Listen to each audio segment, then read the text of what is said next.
Since we find ourselves in the middle of Holy Week, I wanted to pick a passage that would allow us to reflect on what Jesus did on the cross.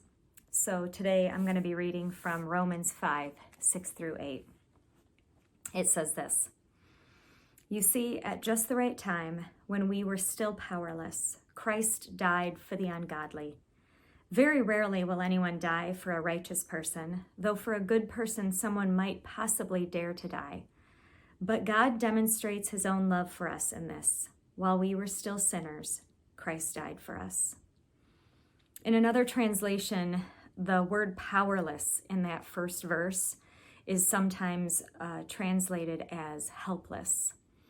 And I've been looking through a lot of pictures lately because I have a son who's graduating, and I've come across a lot of pictures of my kids as newborns. And the word helpless always makes me think of a newborn baby because of how helpless they truly are. And whenever you're around a newborn baby, you can't help but want to help them because they can't do anything for themselves, and they can't feed themselves or clothe themselves or sit up by themselves or even tell you what they need when they need something. And when you're around a baby, you're drawn to help them.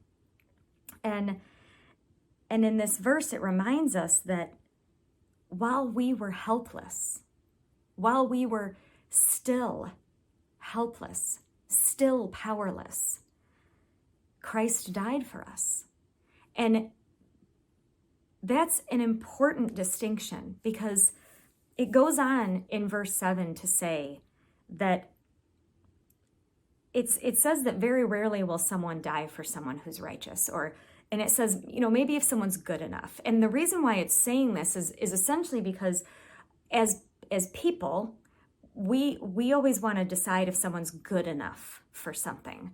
We tend to decide to gauge whether someone is worthy of whatever. And particularly if you're going to put your life on the line for someone, are they good enough to die for? Are they worthy of that? Have they done enough good things in their life? And that's essentially what that verse is saying. It's saying very rarely would anyone die for a righteous person, though for a good person, someone might possibly dare to die.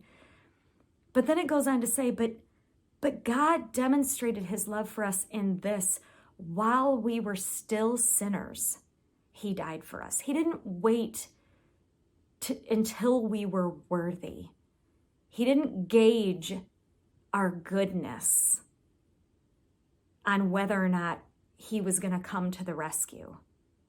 He didn't wait until we could articulate our need of him before he decided to go to the cross. His love came first. And that, I think, is such a profound thing for us to try to grasp.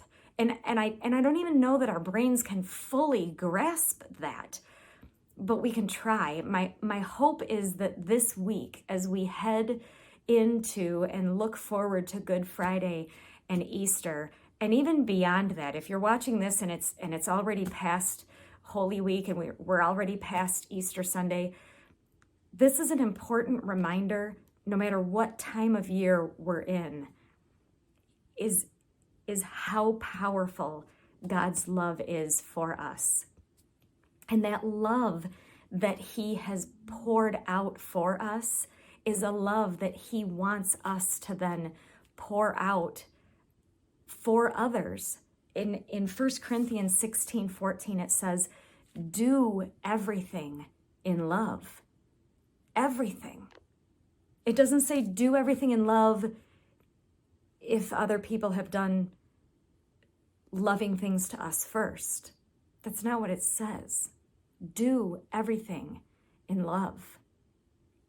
We love because he first loved us, and that first love came on a cross. I hope we can really grasp that this week.